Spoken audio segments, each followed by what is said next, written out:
Hi, I'm Gary White for Central Kentucky Television. I'm here with Laura Schlosser, who is the Marion County School Superintendent, for our Ask the Superintendent segment for August, which means school's back in session, right? Yes, sir. Yes, So sir. I think as we're recording this, it's like the 6th day Yes, it back. is. Okay. How's it going? It's been great. Been fantastic. It's been a wonderful school year. Very smooth. Lots of positives. Lots of excitement. Lots of smiles. That's good. Now, how many students approximately do we have this year? I checked on that. The exact number as of Monday was 3,244 students. Okay, great. And that's on all the different classes, Yes, right? that's across the board. Across the board. That's a lot of little kids to deal with. Yes, yes, it is. We have, I think at the high school, we have around 950. So about a third of our district actually is at the high school, and then our 2 middle schools and 4 elementary schools. So. Okay, great. Now, also something that's new this year is some changes to the early childhood, right? Those figures aren't in that. No, right? they are not. They are not in that. Yes, our board voted earlier in the spring to add 2 classrooms because that was a part of our 2 big dreams, which was universal preschool and early childhood. So we've added 2 classrooms, and the reason being is we wanted to open that up for anyone who wanted to participate through a tuition-based opportunity. And we have 2 classrooms at Lebanon Elementary, 2 at West Marion, and 3 at Glasscock Elementary. And I'm pleased to say that all of those classrooms are pretty much at cap. So we're looking at already having 140 preschool students in Marion County Public Schools. So the discussion on that, which I think we talked about before, was because there are studies that show the earlier or the more students learn, the earlier they learn, the better it is for them throughout their life. Is that right? That's correct. That brain development from 0 to 5. Research says that is just so important. It lays the foundation.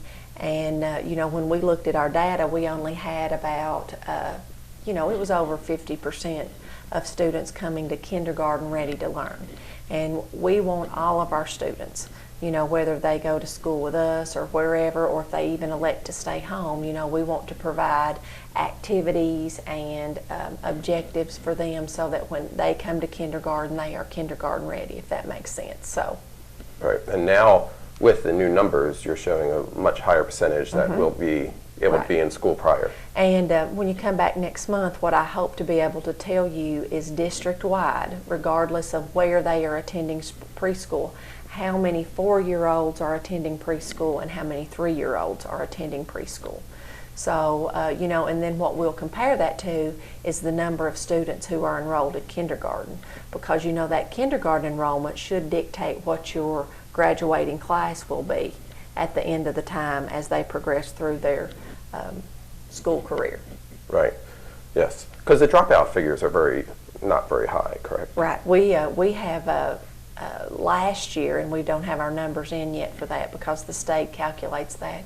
We had a 93% graduation rate, which was good, but obviously 100% is our ultimate goal.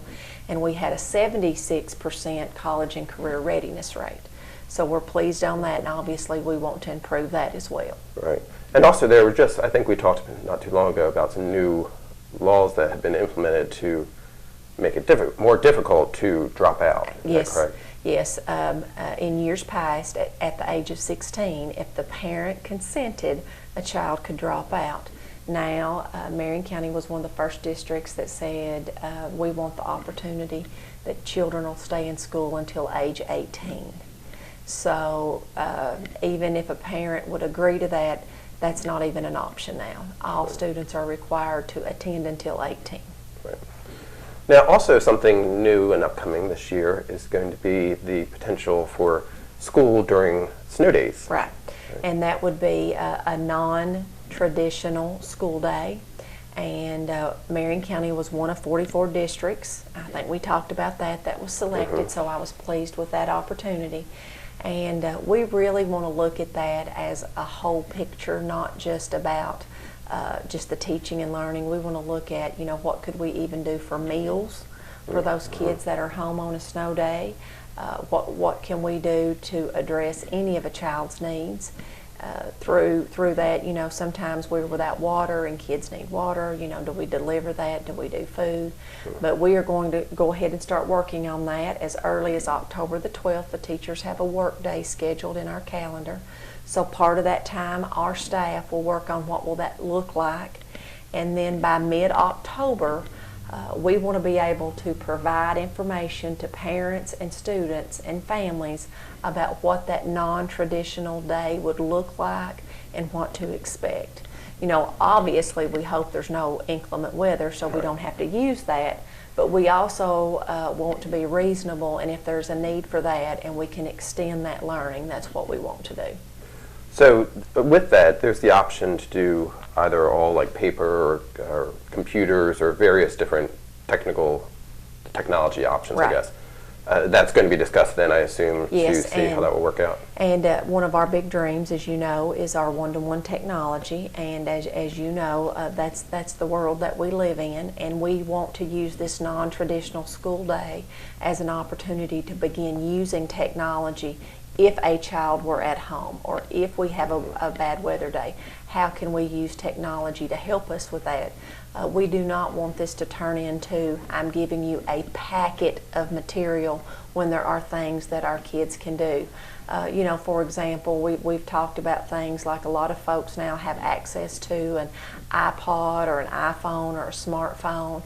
And there's things that kids could do even if they have an arts and humanities course, and it was even about singing a song. You can video that, turn that into the teacher.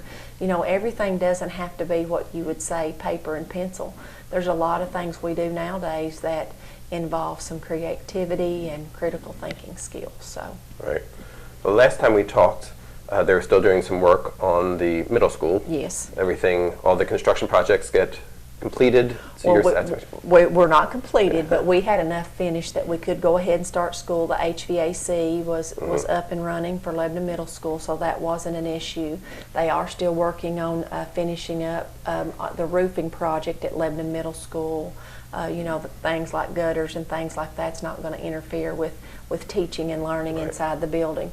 We do have some additional lighting fixtures that will be put in around the district. So the things that we have left are things that we can do with school going on. Great. And any other new personnel or items that we need to let the public know for the school year?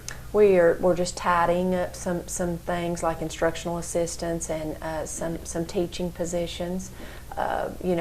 Folks move and leave and go and grow, and then as that, that sometimes leaves us with some spots to fill. But all in all, it really has been a fantastic start to the 15-16 school year. Great. So, as I said, we're recording this at day 6, and how many days are there in the school? 174 instructional days. So we've 168 to go. And what we need to keep in mind for our seniors, they have 168 days to prepare for that next step in their future, because they are the future of Marion County. Absolutely.